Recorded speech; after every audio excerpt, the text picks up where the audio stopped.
Hello again, and welcome to another episode of Navigating Your Unretired Life. We're going to be doing a review of a book by Chris Farrell called Purpose and a Paycheck. So buckle up, and here we go. So the book was called Purpose and a Paycheck by Chris Farrell, Finding Meaning, Money, and Happiness in the Second Half of Life. Here's the inside of the book cover panel. When one thinks of what an economy needs to grow and flourish, tapping into the older generation's resources isn't what typically comes to mind. However, statistics show that growing numbers of Americans are no longer retiring in the traditional sense, and in fact are a driving force in U.S. economic growth. Consider the following.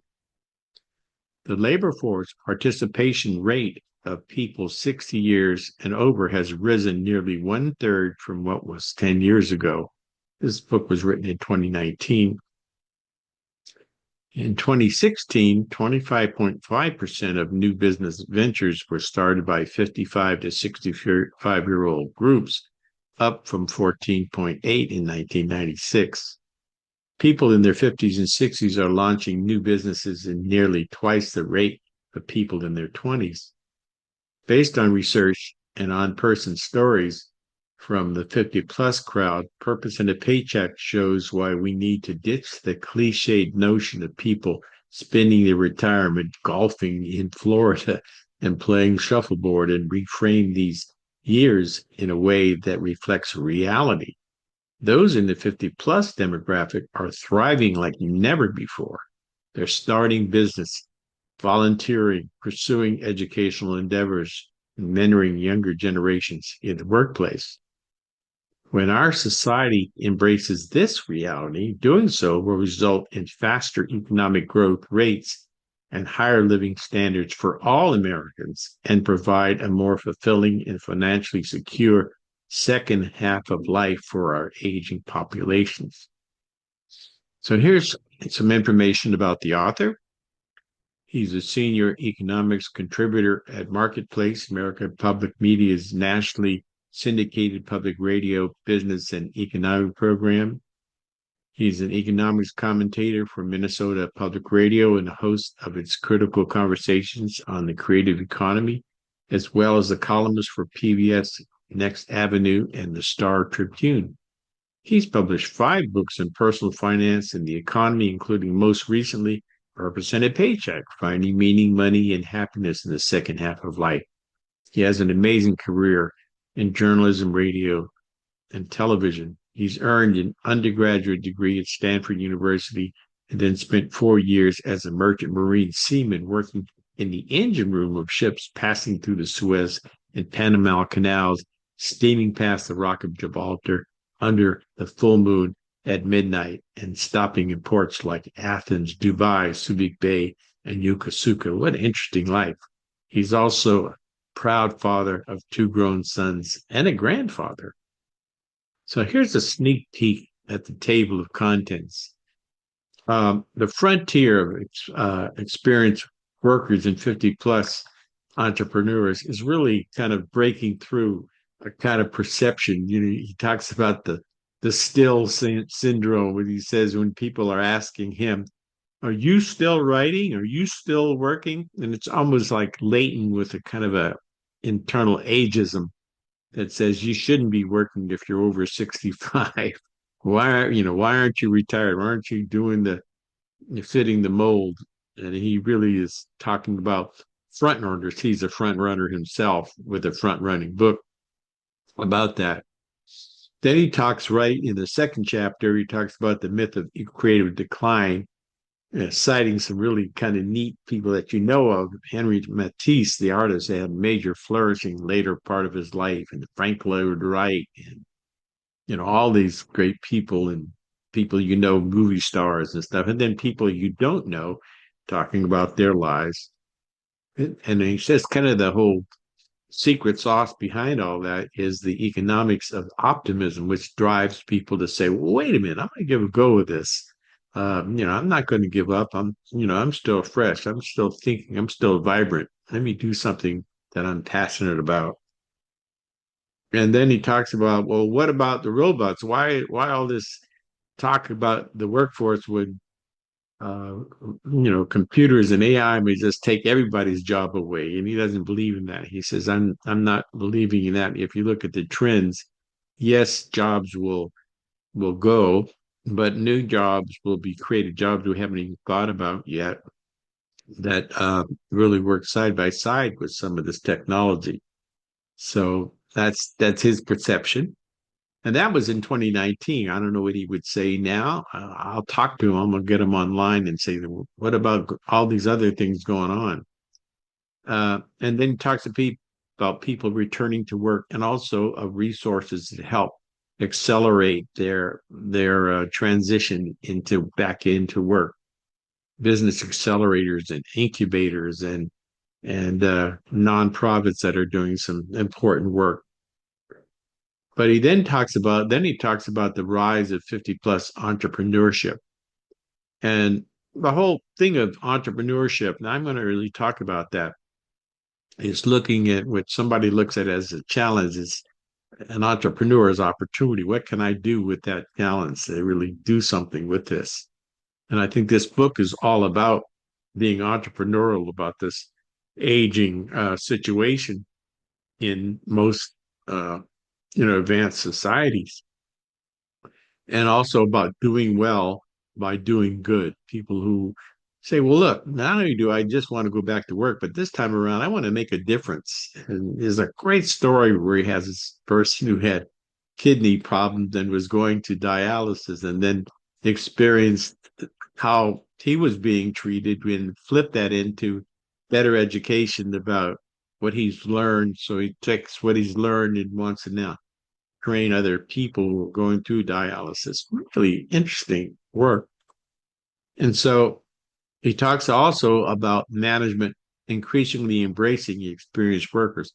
There's ageism going on. It's really people will look at you. A lot of times, people in recruiting are younger than you are, and they've just maybe gotten away from their parents. And so anyone that looks kind of like a parent or an uncle, they say, "Wow, I don't want to hire them. They're, I want to make room for my worker friends."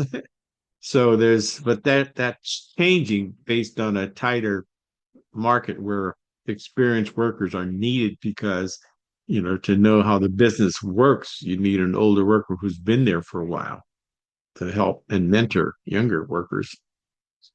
And taking lifelong learning seriously is really part of this whole thing, particularly in a rapidly changing world full of new technological innovation and new trends that you need to be on top of. So he talks about people doing that and the role for educational institutions for lifelong learning to change some of their curriculums, not just talking about history and the history of art, but also maybe some entrepreneurial courses that can help uh, aging workers, experienced workers, get back into the workforce. So he talks about the personal finances of aging and don't despair. He talks about different people's plans too, and I think this is really good. So people are getting part-time work, and that could then be they'll volunteer maybe, and then all of a sudden something opens up. They might become a volunteer coordinator, or they might end up taking a role of an actual job, and then work part-time or full-time, or they may decide that they've saved enough to invest in starting a new venture.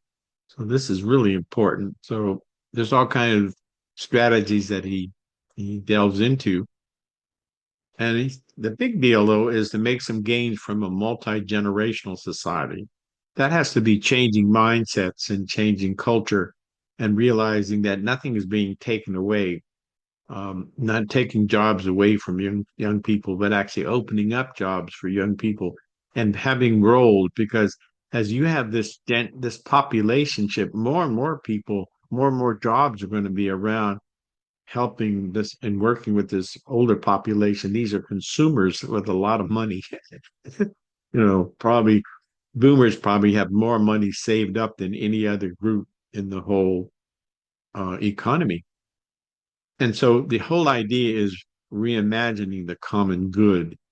And he has all kinds of initiatives that are going on, some of which you'll say are pretty radical, like universal income, universal health care.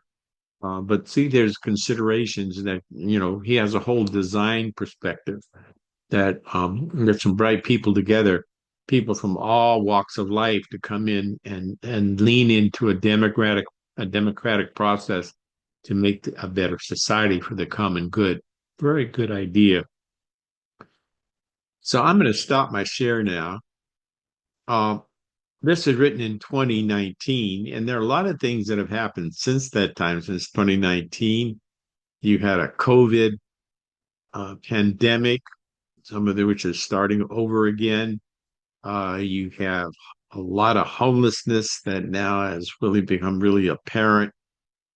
You have these wars, war in Ukraine. You have the war in the Middle East. You've had some kind of racist police and, some murders, uh, Charles Floyd, George Floyd, and then you had Black Lives Matter and the whole influence of LGBTQ. So all of this is, as an entrepreneur myself, these are really new opportunities where there's a need, there's an opportunity that you can come up with. You can study that situation. If you've got some skills or want to acquire some skills to deal with that, then the world is your oyster. And I'm here to help. I've got a whole suite of e-learning services that I'm doing and using. I'm really reaching out to you. So I want to know from you, this is a good time. Do you like where we're going with this, reviewing these books and having people come on? If you do, then subscribe to my channel. See that little icon there? And also, do you like where we're going? So if you like where we're going, give me a thumbs up. Or even if you don't, give me a thumbs down. Give me some comments below here in the player here, because I listen to comments and I respond to all comments. And there's no channel like my channel. There are many, many people 50 plus and over on YouTube, but they don't have a channel yet that they know about. And so I would like you to help spread the word because this channel is dedicated to you, you navigating your unretired life, or you're thinking about what's the next phase of this third act of life. What what do you want to do? Or what, yeah, I want to give you some ideas and share some great things with people doing great things and new initiatives and even doing events. So this is just great. So if you need to know more, let's talk. If you need to communicate with me, you can text or call me at 206-920-8067. You can email me at support@newworldcom.com, or you can visit our website at newworldcom.com and go visit, see, look at our suite of e-learning services and go to our contact us page and request a complimentary Zoom call with you and maybe key members of a group of people, that maybe some leadership people or some whatever you're thinking. You might even be thinking about a business. I want to talk to you right now. It's a good opportunity because I don't have a lot of subscribers yet, but right now I'm really open, and I'm going to be open in other kind of ways. I'm on a Zoom call so that I have 100 seats. So I can do whole events here. So thank you so much, and I look forward to working with you.